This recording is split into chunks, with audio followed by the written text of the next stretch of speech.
Welcome to Mind Myself.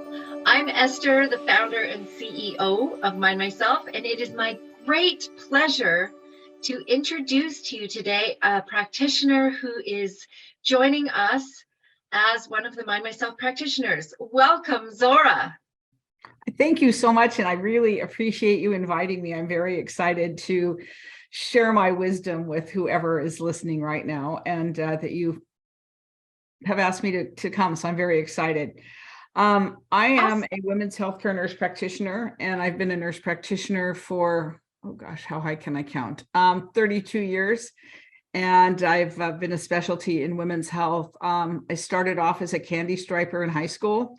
Why did I do that? Because they would pay some of my tuition to nursing school. And it just kind of has gone on from there, and going on to become an RN. And then I have a master's degree from the University of Texas Health Science Center in Houston. And I've done many, many, many other things in between as far as medicine related. I do a lot of holistic medicine. I am a functional medicine practitioner. And functional medicine means that the neck is connected to the ankle. So it's not, everything isn't just separate, everything is connected, and it's how to make that complete connection in the body. So it's just a body, mind, spirit way of doing medicine. I also think that traditional Western medicine is great, but I think the optimal would be when you do a combination of Eastern and Western and can blend those two. I think we're in really, really good shape. So that's kind of what I've taken my time to do. I had a little bit of a friend of mine called spiritual respite.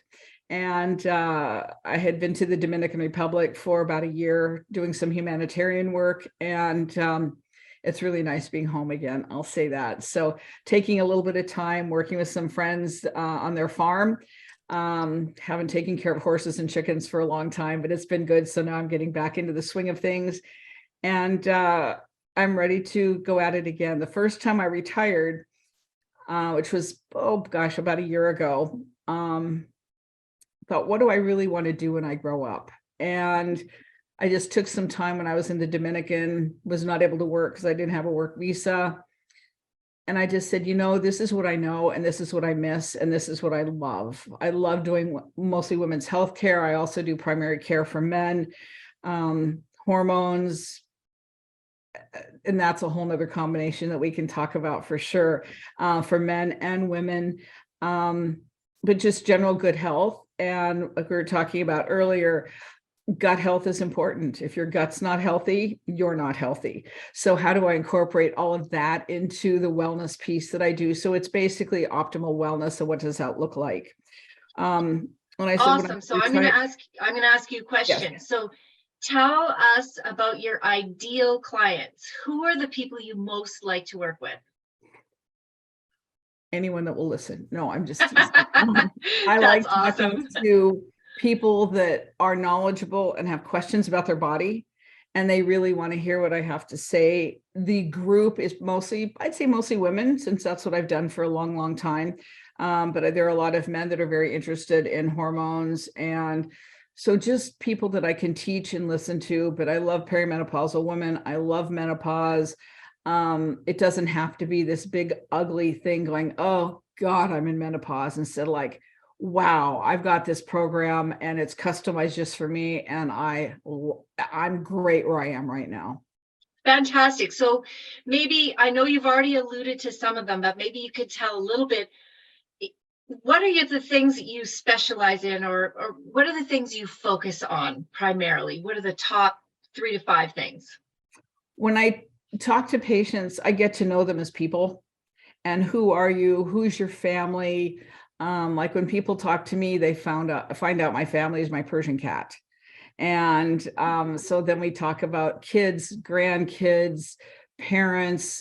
We're in that age of dealing with elderly parents. What does that look like? What does that feel like when you have a death of a sibling, when you have a death of a partner or death of a parent? That plays a big part into what I do and who I am, and how do you help deal with that? So it just covers a huge, huge array of things. The hormone piece, I love doing the hormones because you don't have to feel miserable, like I mentioned, but we can do it. There are many, many, many options for that. I'm looking at also starting to do some stem cells and maybe some PRP, which is protein rich plasma. So when you draw blood and you spin it down, you get that golden serum. Injecting that serum, we can do vampire facials. So instead of using chemicals, we can use that for the face. There are many other reasons to use that. One is in the vulvar area. If you have painful intercourse, if you have urinary stress incontinence, instead of using chemicals, we can use PRP, and there's very seldom, if any, rejection because it comes from your body. And the stem cells we're using right now are from your own body. And so, yeah, so there's tons of, we're injecting into joints and keeping you out of surgery. So it's prevention.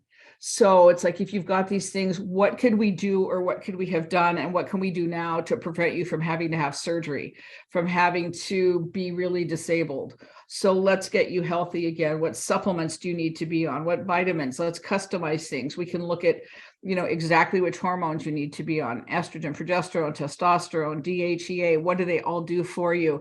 And so it's customized exactly for you. So it's not what is good for you is good for your neighbor or your mom or your sister, or your best friend. So it's customized healthcare.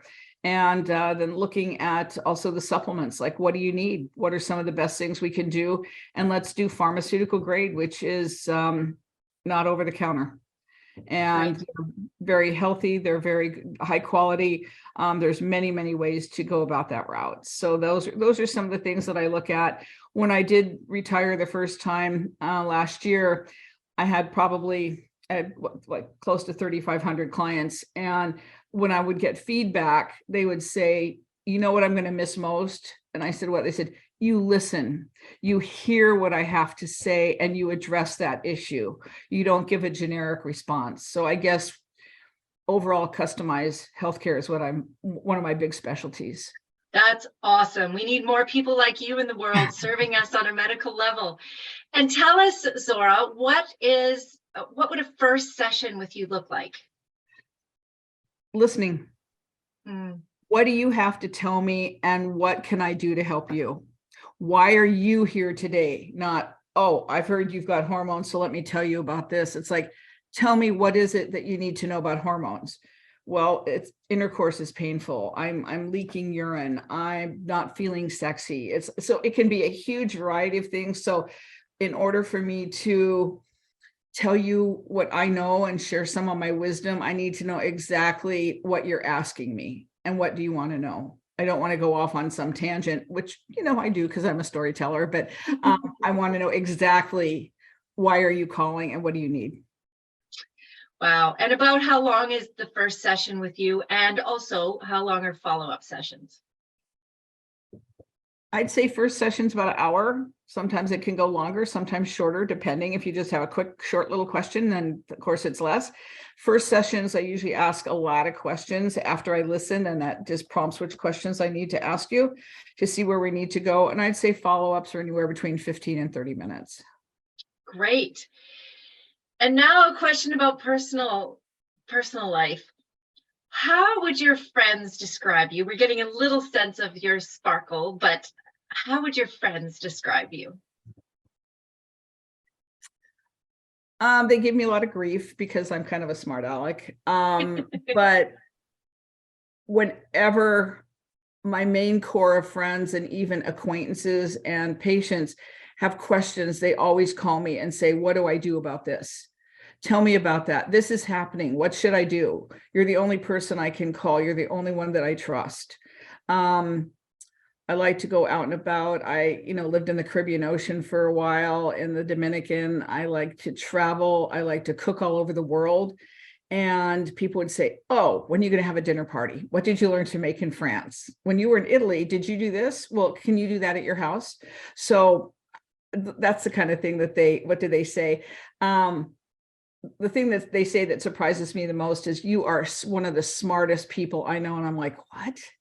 But they said, "Look how much you know." And then when I sat back and thought about that the other day, it's like, yeah, I do know a lot. And that's one of the reasons why I said, yeah, I'm going back into medicine, because this is what I know and this is what I'm really good at. It's so true. And I concur heartily. And I've also tasted your cooking. So mwah, Thank you. Thank you. So Zora, what do you do in your life to stay healthy? What are some secrets and tips? I've been taking a little bit of a sleep respite or a spiritual respite, I should say, and just resting, like I said, working on the farm, working with the animals. That's been kind of really nice. I have my little Finnegan, my little orange Persian, and he just kind of curls up in my lap and just, so he's fabulous. Self-care, I cook. I go for walks. I appreciate water, mountains. I travel. I guess I really like to travel. Just some good self-care, reading a lot of good things. I read 96 books when I was in the Dominican because I didn't understand Spanish television. So I was doing a lot of reading.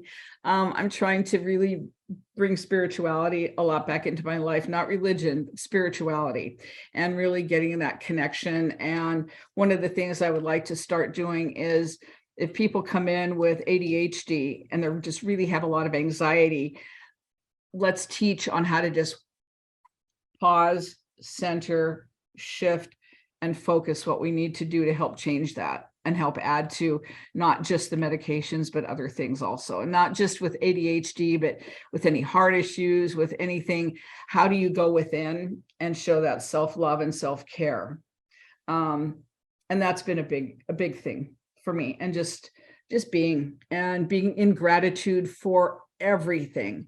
So if I say a little prayer, I don't ask, but I say thank you as it's already been done. That's beautiful. And what are some of the things, I think you've already listed them, but just as a summary, what are some of the things you're most grateful for in your life right now? Friends. I don't have a family necessarily, so I just have a lot of friends. I have a lot of acquaintances. I have a lot of people I know in many, many different realms of my life, and I'm very, very grateful for them. Just for being who I am, the experiences that I have, some of the times they're not always fabulous, but it's like, okay, what lesson did I learn from this? And what do I need to know now? And how do I make it better? So when I experience something, I can then share it with you and say, oh, okay, that has happened. This is what helped me. Let's see what it will help you. Excellent. And as we come to the conclusion of this fun discussion, what's something you'd like to leave your listener with today? I was thinking about that, and I have to say it's my favorite saying in the whole world. It's like the jump is so frightening between where you are and want to be, because of all you will become. I close my eyes and leap. Oh, fantastic. I think we all need to leap a little bit more and find the joy. And sometimes the leaps are huge and you're like, oh my gosh, can I really do this? And another thing people said a lot is like, you were so brave to leave the country. You were so brave. I could never do that. I could never do it. It's like you're taking such a big leap, and it's like, okay, life is meant to be lived. Let's do this. Awesome. I love that. Perfect. So again, last word. Thank you so much for having me on, and I can't wait to impart some wisdom. Awesome. So for those of you watching, check out her profile and dig deeper into some of the amazing things that Zora Pesio does. Thanks, Zora. Okay, thank you.